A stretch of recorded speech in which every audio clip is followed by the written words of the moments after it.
बीच प्रतिक्रियाएं भी सामने आ रही हैं। शाजिया अल्मी ने क्या कुछ कहा है, सुनिए।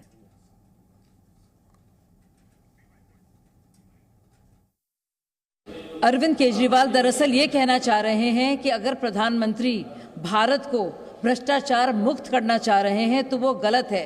ये वही केजरीवाल हैं जिनके पूरे करियर का लॉन्च हुआ था इंडिया अगेंस्ट करप्शन से, यानी कि भ्रष्टाचार मुक्त भारत के लिए जो उन्होंने आवाज़ उठाई थी, ख़ासतौर से रामलीला मैदान में, जिसके लिए उन्होंने अन्ना हजारे को जिस तरह से इस्तेमाल किया वो हम सब जानते हैं। तो अब केजरीवाल अगर ये कह रहे हैं कि पीएम जो भी कर रहे हैं गलत है, यानी कि वो ये कहना चाह रहे हैं कि भ्रष्टाचार और भ्रष्टाचारी देश के लिए अच्छे हैं। और सॉवरेनिटी को कॉम्प्रोमाइज़ करना और नेशनल सिक्योरिटी को कॉम्प्रोमाइज़ करना ये कांग्रेस डीएमके का चरित्र बन चुका है। इसके लिए उनको जवाब देना चाहिए। बात कर रहे हैं लेकिन होने कुछ भी वाला नहीं है, और अगर होता है तो विदाउट मैच फिक्सिंग ये तो पॉसिबल ही नहीं है। इस तरीके के बयान आ रहे हैं। झांकी रही।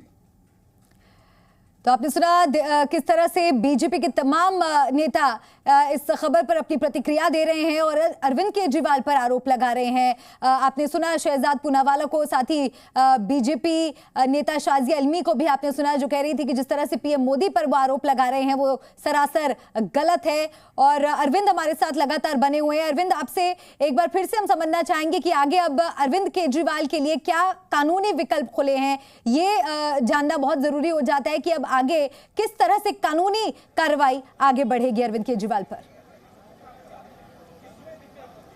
देखिए, अगर अरविंद केजरीवाल के पास कानूनी राहत के विकल्प की बात करें तो उनके पास दो विकल्प हैं इस मामले में। पहला ये कि वो अपनी गिरफ्तारी को चुनौती देते हुए तुरंत रिहाई की मांग करें।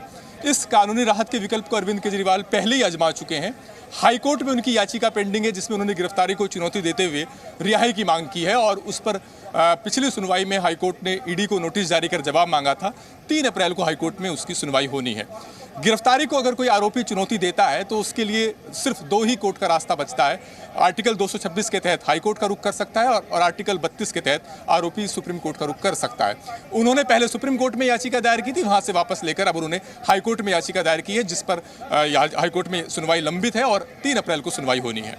दूसरा जो अरविंद केजरीवाल के पास कानूनी राहत का विकल्प बचता है वो ये कि वो निचली अदालत में जमानत की अर्जी लगाए, और ये विकल्प अब उनके पास खुला है। आमतौर पर जब किसी जांच एजेंसी की रिमांड अर्जी पेंडिंग होती है तो कोई आरोपी जमानत के लिए मूव नहीं करता, क्योंकि पहले कोर्ट ये देखता है कि क्या रिमांड दी जाए या नहीं दी जाए।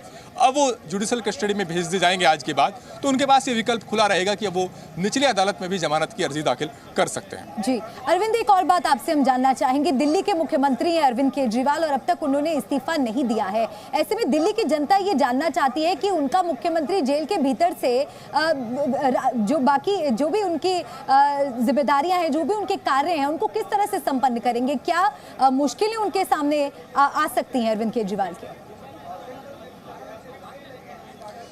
बिल्कुल, और इसी को लेकर मैं एक अहम अपडेट भी आपके जरिए दर्शकों तक पहुंचा दूं कि हाईकोर्ट में आज एक सुनवाई थी जिसमें हाईकोर्ट में मांग की गई थी कि अरविंद केजरीवाल जिस तरीके से ईडी की हिरासत में रहते हुए अपने मंत्रियों को, अपने अधिकारियों को निर्देश जारी कर रहे हैं, उस पर रोक लगनी चाहिए।